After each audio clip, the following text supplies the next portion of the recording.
despertador tocou com um som estridente que se espalhou pelas paredes finas da casa como um grito abafado. Helena Duarte abriu os olhos devagar, sentindo o corpo pesado e a alma cansada. O céu do lado de fora ainda estava cinza, e a claridade mal penetrava pelas cortinas improvisadas feitas com um lençol rasgado.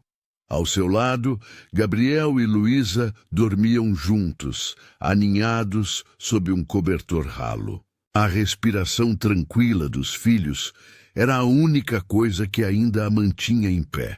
Ela levantou-se sem fazer barulho, pisando no chão gelado da pequena casa alugada no bairro da Vila Esperança. A madeira estalava sob seus pés e o ar da manhã atravessava as frestas da janela mal vedada. Na cozinha, abriu a velha despensa com o mesmo gesto automático de todos os dias. A esperança breve, o suspiro derrotado. Havia apenas meio pacote de farinha, 2 ovos rachados e um fundo de café. Um café amargo para um começo de dia ainda, mas amargo. Enquanto a água esquentava no fogão de 2 bocas, Helena apoiou as mãos na pia e fechou os olhos. Desde que perdera o emprego na escola onde dava aula de português, sobreviver era como andar na beirada de um abismo. Cada dia era um esforço para não despencar de vez. Contas se acumulavam, o aluguel atrasava há meses e o dono da casa já não atendia mais suas mensagens. Mamãe?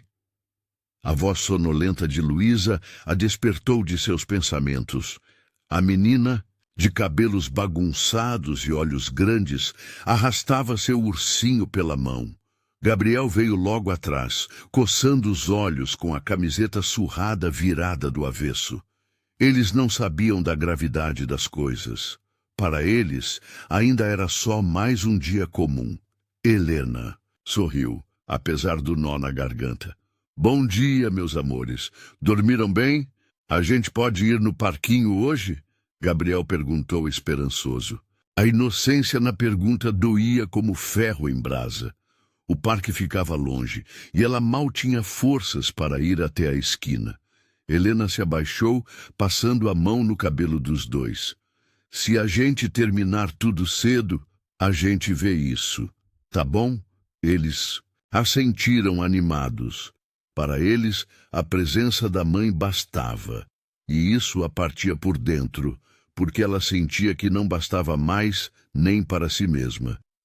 No instante em que pegou as canecas para servir o café fraco, o som veio. Batidas duras na porta, 3 vezes, secas, frias.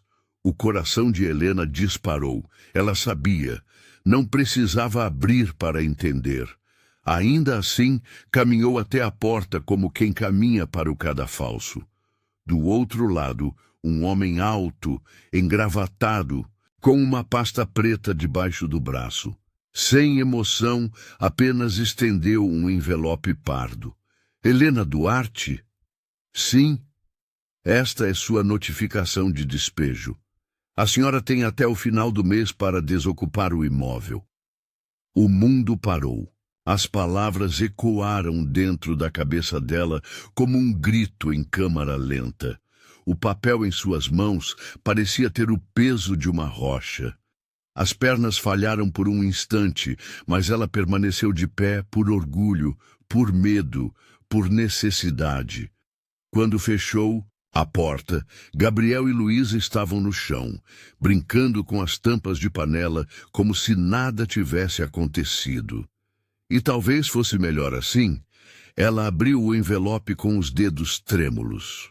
Motivo: inadimplência prolongada.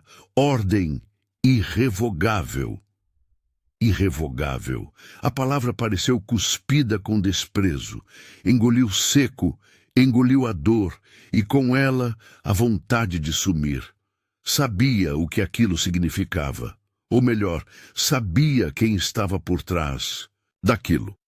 Do outro lado da cidade, em um bairro nobre de Santa Felícia, Antônio Duarte tomava seu café matinal diante da vidraça do apartamento de cobertura. O sol nascia tingindo de dourado os prédios ao longe, e ele observava tudo como se o mundo lhe pertencesse. Aos 68 anos, ex-empresário de sucesso, vivia imerso em planilhas, contratos e contas bancárias. O dinheiro não era problema. Emoções, por outro lado, sempre haviam sido. Senhor Duarte, disse Júlia, sua jovem assistente, entrando com uma pasta. Atualizei os relatórios dos despejos da semana. Antônio assentiu, sem desviar os olhos da tela do notebook. Algum caso relevante? Bem, há um nome que talvez mereça atenção. Ele ergueu uma sobrancelha. Helena Duarte. O mesmo sobrenome do senhor. O nome atingiu como um soco. Antônio tirou os óculos devagar. O ar pareceu rarefeito por um momento. O silêncio foi quebrado pela voz hesitante de Júlia. Ela tem 2 filhos, gêmeos. O velho coração de Antônio tremeu. Fez menção de pegar os papéis, mas hesitou. Um nome esquecido, engolido por anos de orgulho. Uma filha que não via desde o dia em que ela saiu de casa gritando que ele era um tirano. Agora estava ali, prestes a ser jogada na rua, por ele. Onde ela está? Perguntou baixo. Júlia hesitou. Em Vila Esperança, senhor. Quer que eu cancele o processo? Antônio encarou o nada por um longo tempo. Não, ainda não. Só me traga o endereço. Enquanto isso, Helena lavava a louça do café da manhã, tentando conter as lágrimas.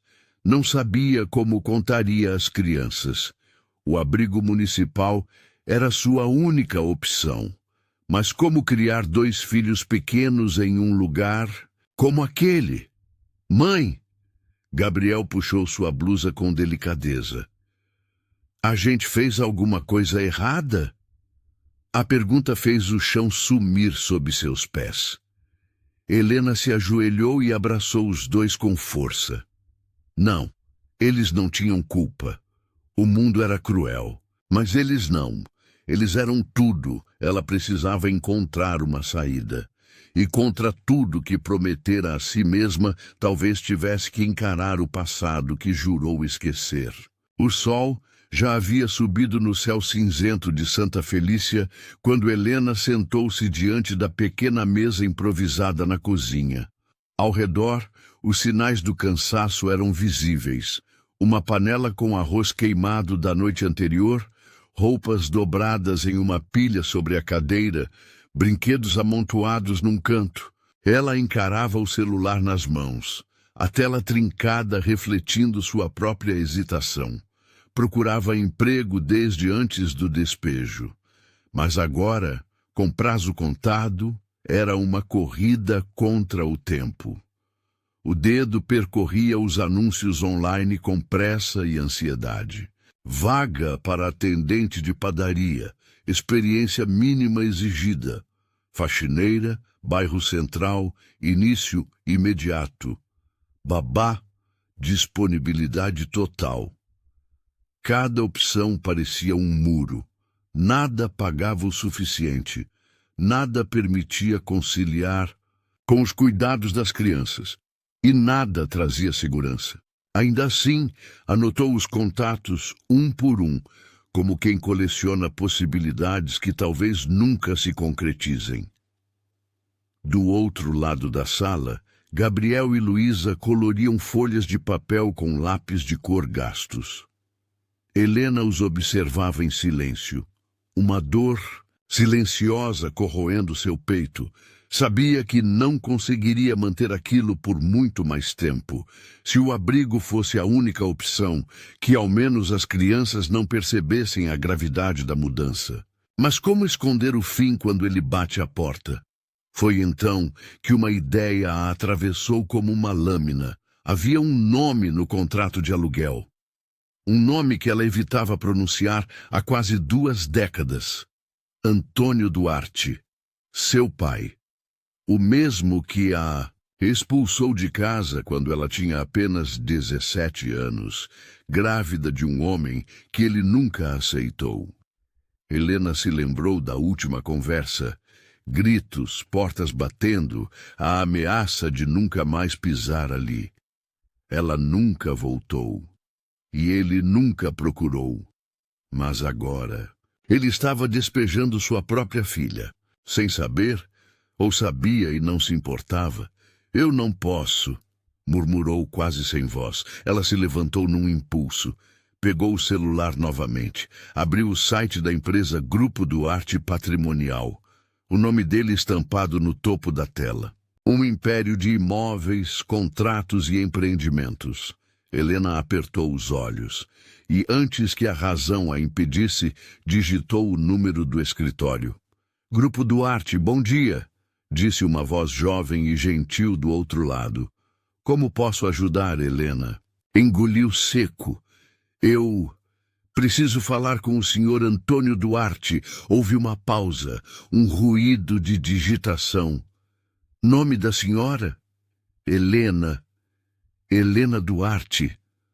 O silêncio do outro lado da linha foi tão longo que ela pensou que a ligação havia caído. Mas então a voz respondeu mais baixa. Só um momento. Do outro lado da cidade, Antônio estava sozinho em seu escritório. O envelope com o nome da filha permanecia sobre a mesa. Não havia aberto. Como se abrir fosse reconhecer tudo que negligenciou. Quando o telefone tocou, ele não esperava nada diferente. Mais um contrato, uma cobrança, um número, mas quando Júlia entrou na sala com o celular na mão e uma expressão inquieta, tudo mudou. Senhor, é ela. Antônio ficou parado, por alguns segundos. Sentiu o peito apertar, então estendeu a mão. Alô? O silêncio era quase insuportável. Então a voz dele rompeu o tempo. Helena? Então você sabia. A voz dela veio baixa, mas firme. Sabia que era eu. Eu descobri agora. Hoje cedo, eu juro. Ela respirou fundo. Vai me deixar na rua com 2 crianças? A pergunta soou como um soco. Antônio fechou os olhos por um instante. Eu não sabia que você tinha filhos? Helena riu, amarga. Claro que não. Você nunca quis saber. Silêncio, novamente. Ele buscava palavras, mas elas sempre lhe escaparam nas horas certas. Eu quero conversar com você, disse finalmente. Conversar? Agora? Me deixa ver você. Só isso, ela hesitou. Cada célula do seu corpo dizia para recusar, mas algo dentro dela, talvez o desespero, talvez o cansaço, a fez aceitar. Amanhã, às 9 horas, mas não venha aqui. Me encontre no Café Aurora, perto da rodoviária.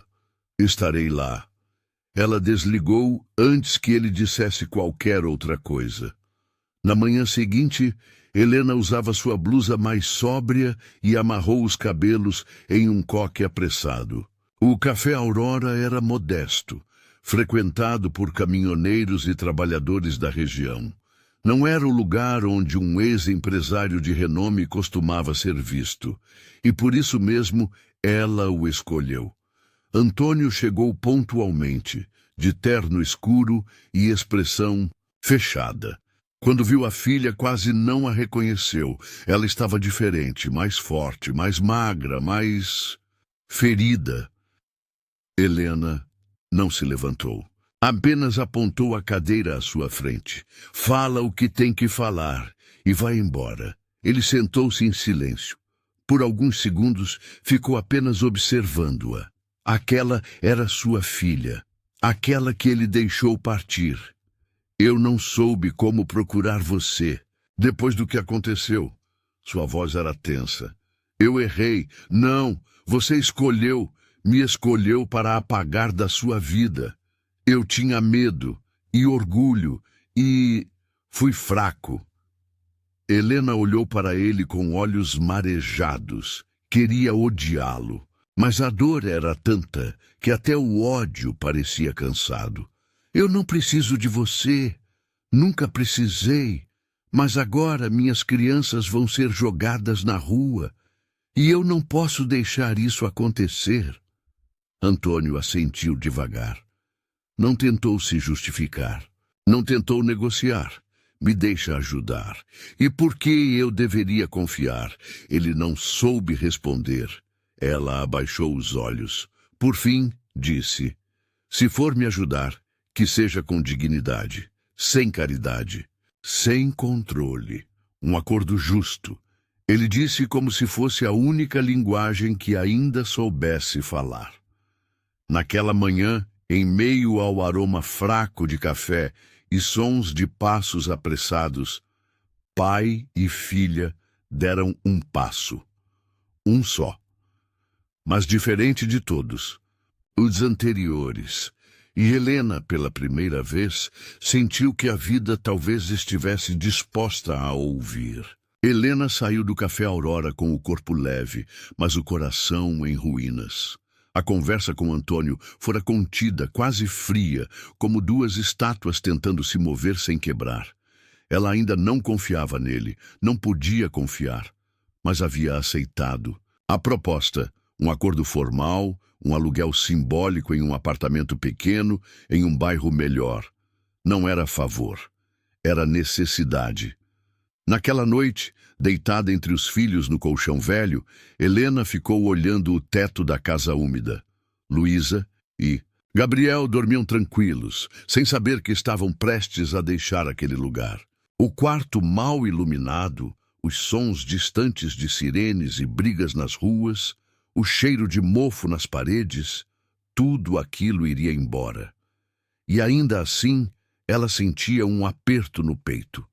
Não era só medo, era culpa.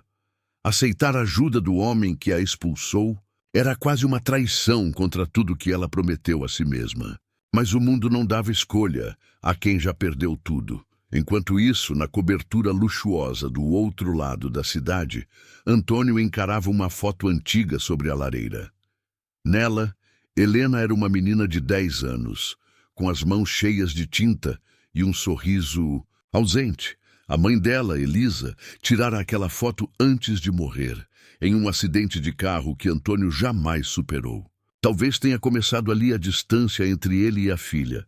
Talvez ele tenha culpado Helena por viver enquanto Elisa morria. Mas ele nunca disse isso em voz alta, nunca sequer admitiu para si mesmo.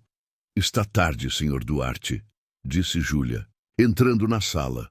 O senhor precisa descansar. Ele assentiu, mas não se moveu. Seus olhos estavam vermelhos.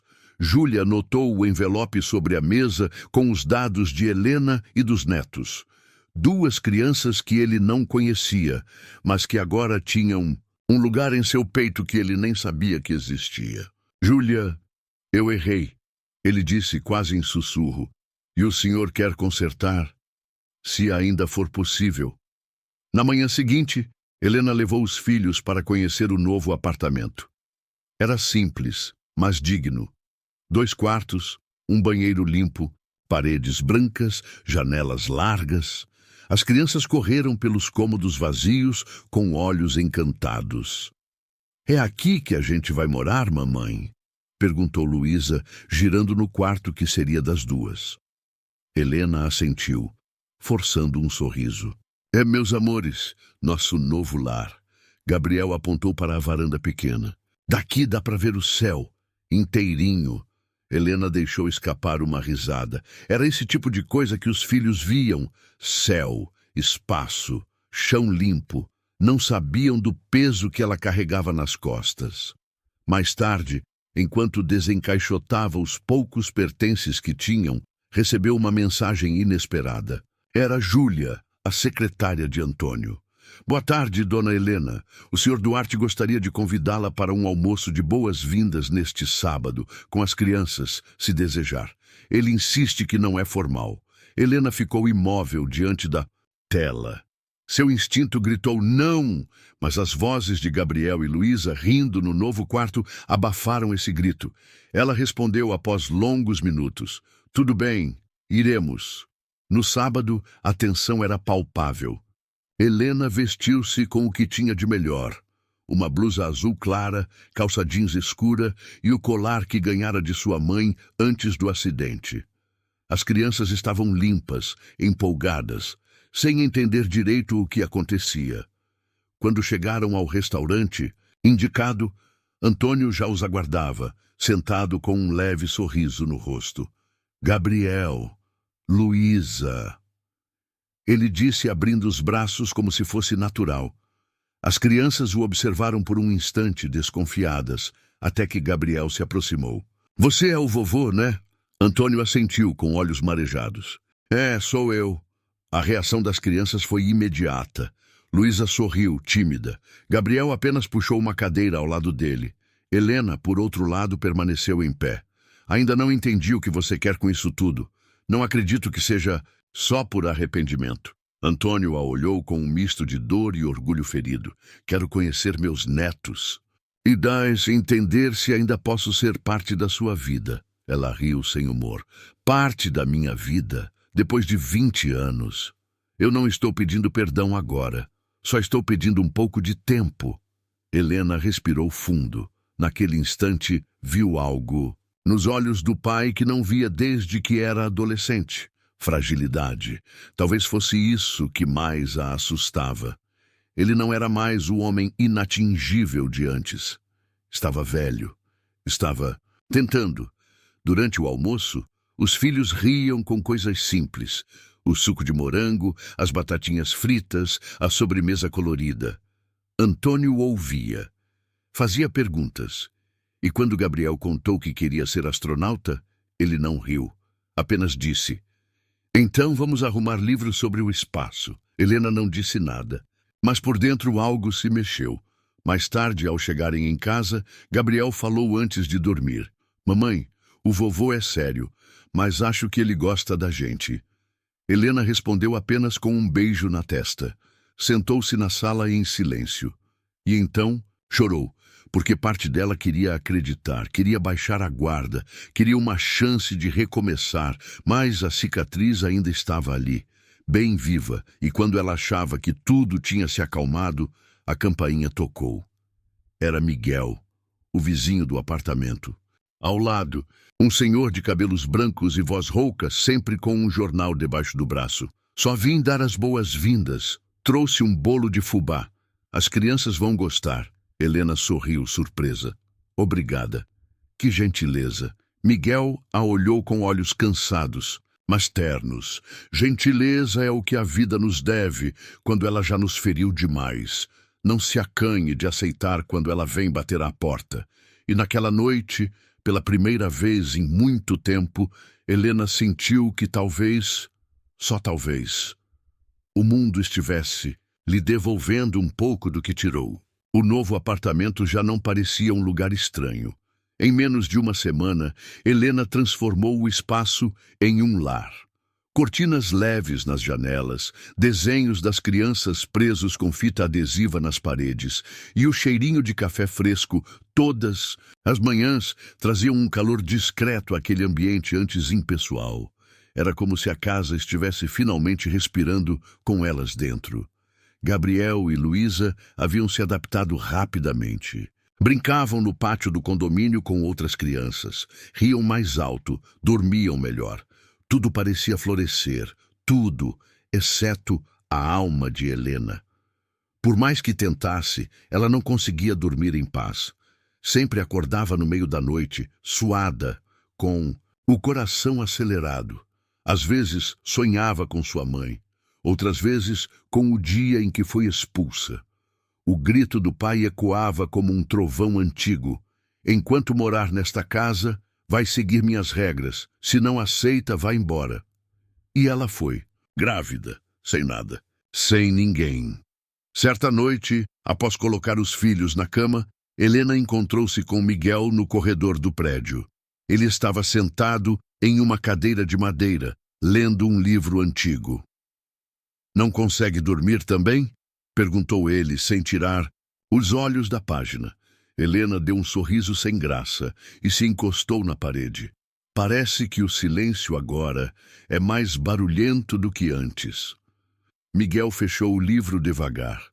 A paz é bonita, mas às vezes nos obriga a ouvir o que evitamos. Ela concordou com um aceno vago.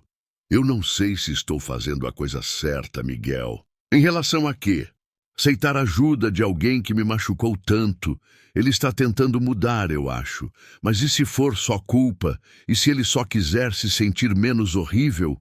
Miguel respirou fundo. Encarou o teto por alguns segundos antes de responder. E se... E for? Às vezes, a culpa é o único motivo que as pessoas encontram para fazer o certo. Isso a torna menos válida? Helena ficou em silêncio. A pergunta ficou martelando. No dia seguinte, Antônio apareceu no fim da tarde com um presente nas mãos. 2 mochilas novas com os nomes dos netos bordados. Gabriel e Luísa pularam de alegria. Helena, por outro lado, manteve-se distante, observando de longe como quem teme se aproximar do fogo. Elas são lindas, vovô, disse Luísa, abraçando a mochila como se fosse um tesouro. Antônio sorriu, contido. Helena o chamou até a cozinha, longe das crianças. Não precisa trazer presentes toda vez. Eu sei, não é por obrigação, mas é porque ele hesitou. A voz saiu quase num sussurro. Porque eu não sei ser diferente. Helena desviou o olhar. A franqueza dele era desarmante, mas também perigosa. Estava começando a derrubar as barreiras que ela levou anos para erguer. Elas estão criando expectativas, disse. E se você sumir de novo? Eu não vou sumir. Você já fez isso antes. O silêncio entre os dois foi espesso como fumaça. E antes que ela dissesse mais alguma coisa, Antônio disse algo que a surpreendeu. Eu queria ter sido diferente com você. Eu só não sabia como amar depois que perdi a Elisa. Helena sentiu o nome da mãe como uma pancada no peito. Fazia anos que não ouvia alguém pronunciá-lo em voz alta. Eu também perdi ela, mas ninguém me deu o direito de sofrer. Você me culpou e se afastou. Eu sei. Eu fugi. Era mais fácil te odiar do que aceitar que eu falhei com vocês duas.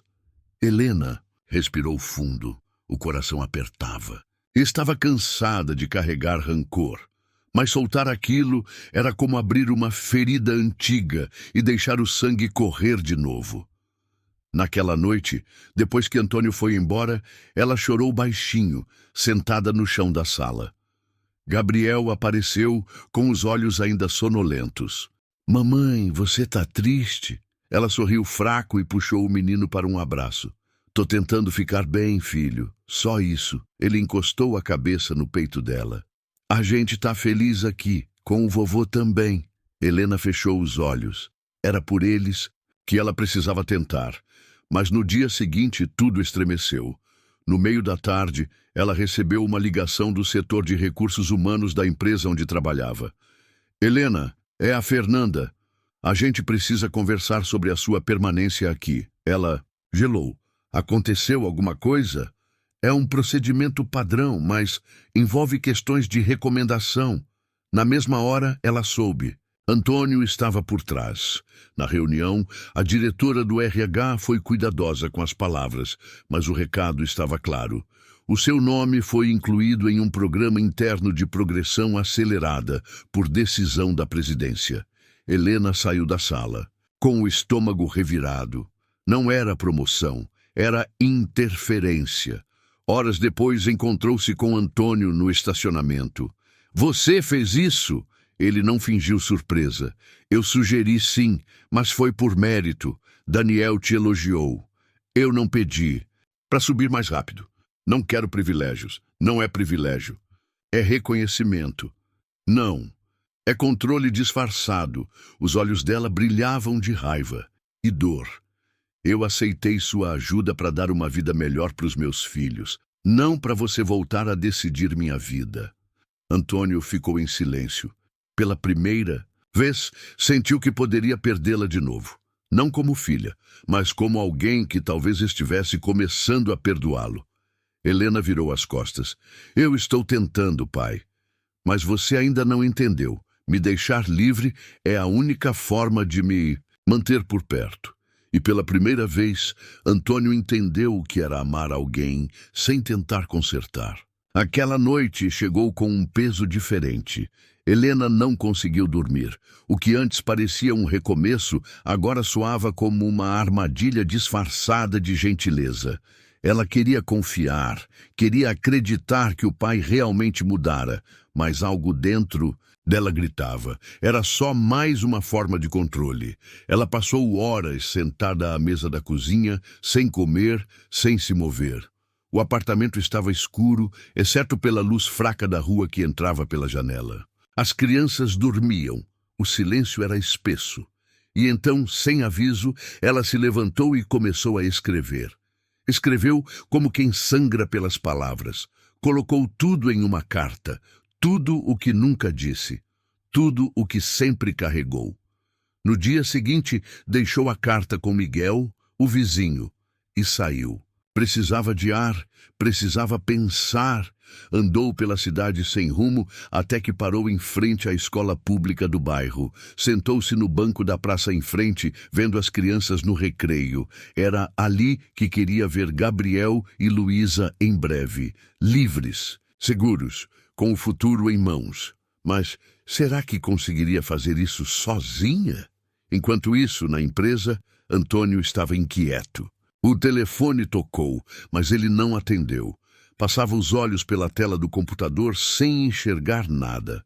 Quando Júlia entrou com os relatórios do dia, ele nem percebeu. "Senhor Duarte", chamou, baixando a voz. "Ela está se afastando", disse finalmente. "Eu estraguei tudo. Talvez ainda dê tempo", respondeu Júlia com cautela.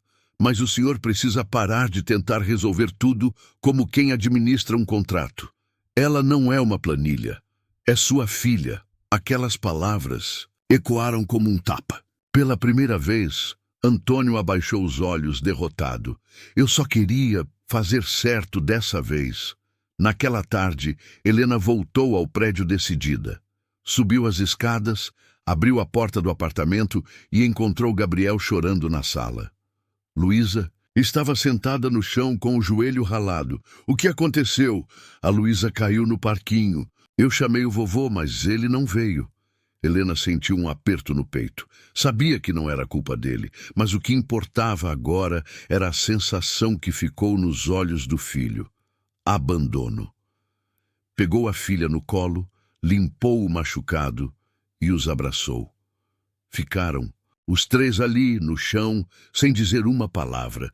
Helena sentia que algo dentro dela havia quebrado de novo. Ela estava cansada de esperar que as pessoas fossem o que deveriam ser.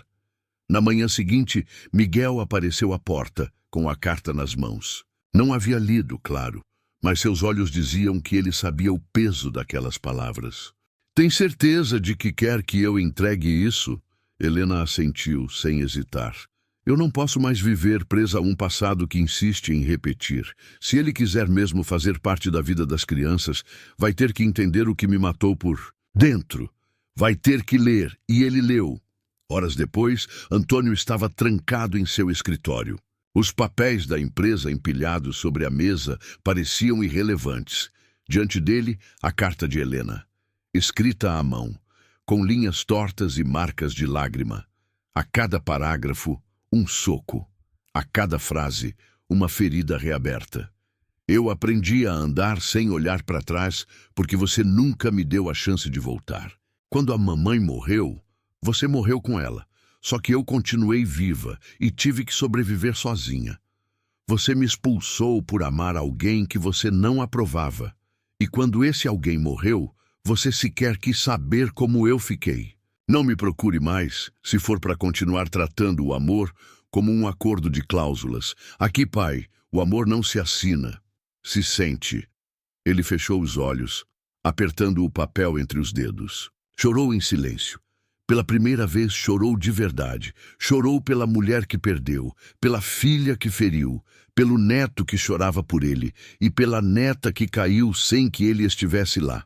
Naquela noite, pegou o carro e dirigiu até o prédio de Helena. Miguel o esperava na porta. Sem palavras, apenas fez um gesto para que ele subisse. Helena estava na varanda, observando as luzes da cidade. Quando viu o pai, não disse nada. Ele se aproximou com a carta amassada nas mãos. Eu li, e Antônio respirou fundo, engolindo o orgulho. E eu entendi. Cada palavra, cada dor. E pela primeira vez, não vou tentar consertar nada. Só estou aqui. Ela ficou em silêncio por um longo tempo. Então, disse algo que ele jamais esperaria ouvir. Você sabe o que me fez sobreviver até aqui? O quê? Não foi coragem. Foi raiva. A raiva de ser esquecida. A raiva de ver meus filhos passando fome enquanto você vivia cercado de luxo. Ele abaixou os olhos. Merecia ouvir. Mas agora eu não quero mais sobreviver. Eu quero viver, por mim, por eles. E eu posso... Ele engasgou. Posso estar aqui, mesmo que seja só como avô? Helena olhou para ele, enxergou o homem que a feriu, mas também viu o homem que estava tentando mudar, não com palavras, mas com presença. A porta está aberta, mas entra descalço. Aqui não se pisa com sapato sujo de passado. Antônio assentiu. Eu vou aprender, devagar, mas vou. E naquela noite, sem promessas, sem garantias, sem contratos. Eles jantaram juntos. Pela primeira vez em décadas, comeram no mesmo ambiente. E quando Gabriel correu até ele e disse, Vovô, hoje você ficou? Antônio soube. Essa era sua segunda chance, e ele não pretendia desperdiçá-la. As semanas seguintes passaram como o vento frio do fim do outono, rápidas, imprevisíveis, mas repletas de mudanças sutis. Helena agora acordava todos os dias antes do nascer do sol, mas com um propósito diferente. A urgência havia dado lugar à rotina. As paredes do apartamento já não eram apenas abrigos, eram testemunhas de um recomeço. Gabriel e Luísa iam à escola pública do bairro, com mochilas coloridas e um brilho nos olhos que Helena não via desde o nascimento deles. À noite, faziam as lições de casa com lápis apontados e perguntas curiosas. E aos sábados, Antônio os buscava para passeios no parque, sempre com uma mochila nas costas cheia de lanches e livros. Ele é engraçado, mamãe. Mesmo quando... E tenta ser sério, dizia Luísa rindo, certa noite. Helena sorria, mas por dentro ainda tateava aquela nova realidade com cuidado. Não era fácil confiar. Não era automático esquecer. Mas algo havia mudado. Ela já não esperava mais o pior.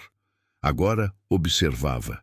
Miguel, o vizinho, continuava presente com seus conselhos não solicitados e bolos caseiros. A dor, minha filha, é como café forte, amarga no começo, mas a gente se acostuma, e um dia ela até aquece, dizia certo dia sentado com Helena na varanda. E se um dia voltar a doer? Ela perguntou olhando o céu. Então você vai saber que sobreviveu antes e vai sobreviver de novo. Na empresa, Helena seguia firme. Recusou a progressão acelerada oferecida por influência do pai. Pediu que Daniel fosse seu único avaliador dali em diante. E foi assim, com seu próprio esforço, que conquistou uma nova posição no setor. Era agora coordenadora de processos e recebia elogios discretos até de diretores que nem sabiam sua história. Num fim de tarde, Daniel a chamou na sala dele. Você aprendeu mais do que imaginei. E ainda tenho muito a aprender, respondeu. Com honestidade, ele sorriu orgulhoso. Essa é a resposta de quem vai longe. Helena sentiu o peito se encher de uma emoção que há muito não experimentava. Orgulho de si mesma. Naquele sábado, algo diferente aconteceu. Antônio chegou mais cedo que o habitual. Não vestia terno. Trazia roupas simples, uma sacola com pão fresco, suco de uva e, o mais surpreendente, um álbum de fotos antigas. Encontrei isso num armário, disse, estendendo o objeto. Helena hesitou. A capa empoeirada parecia carregar 1000 vozes do passado. Sentou-se com ele no sofá e começou a folhear. Fotos da infância, aniversários, viagens. Elisa sorrindo. Eu achava que você tinha queimado tudo, disse ela, tocando uma foto da mãe. Queimei muita coisa dentro de mim, mas isso nunca tive coragem. Em uma das fotos, Helena aparecia aos 5 anos, no colo do pai com tinta nos dedos e riso largo. Ela dizia que eu pintava o mundo, murmurou Helena.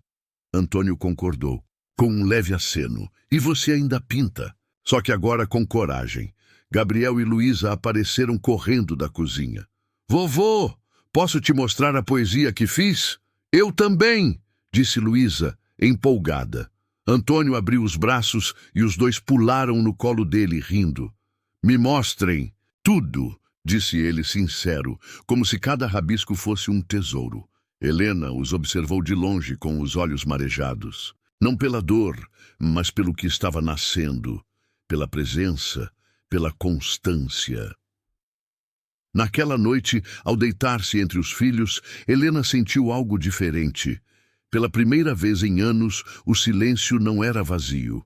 Era acolhimento, era paz. As mãos dos filhos entrelaçadas às suas, a respiração serena, o eco da infância deles começando certa. Tudo isso era o que importava. Antes de apagar a luz, pegou o caderno onde escrevia pensamentos soltos. Na última página, escreveu: perdoar não é esquecer. É deixar de carregar sozinha aquilo que nos esmagava. Amar, às vezes, é tentar de novo, mesmo quando se jurou que nunca mais.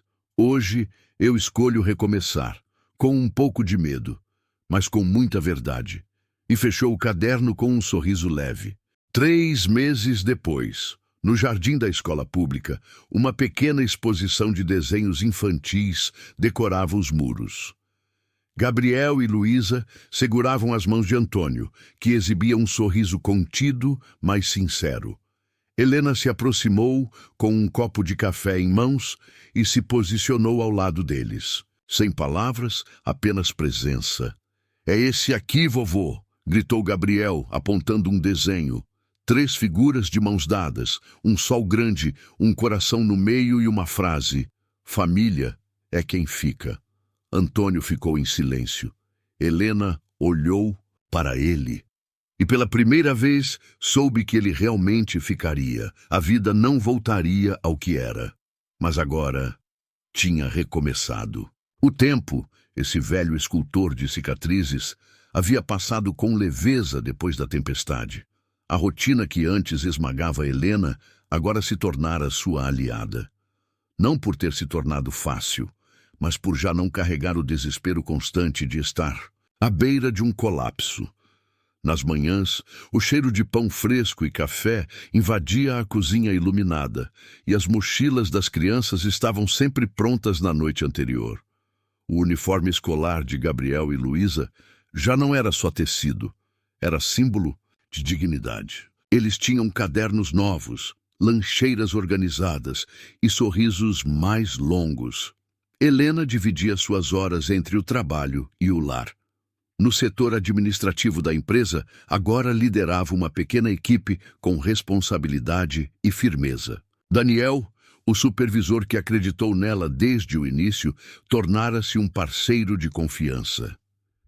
Você é a prova viva de que ninguém começa pequeno demais para alcançar algo grande, disse ele certo dia, após uma reunião. Ela sorriu, sem dizer nada. Sabia que suas vitórias não tinham medalhas, mas estavam impressas nas contas pagas, nas crianças alimentadas, na paz de dormir sem medo. Miguel, o vizinho, agora passava mais tempo com as crianças do que com os próprios livros. Era o tipo de avô que aparece onde a infância cresce. Brincava de inventar palavras, fazia sopa de tudo que sobrava na geladeira e contava histórias que misturavam fadas com política. Tem gente que diz que só o sangue faz família. Eu digo que é a presença que decide, disse ele certa noite, enquanto Helena fechava a porta da varanda. Antônio, por sua vez, havia se tornado uma figura constante, nunca invasiva, sempre presente. Levava os netos à escola quando podia, buscava com calma, ouvia mais do que falava. Tinha aprendido a ficar, E isso era mais do que Helena jamais esperou dele. Uma tarde, após a escola, Gabriel entregou a ela uma folha de caderno dobrada. Quando abriu, encontrou um pequeno texto escrito com lápis de cor. Família é quando ninguém vai embora no meio da dor. Família é quando a gente fica mesmo quando tem vontade de correr. Eu fico com você.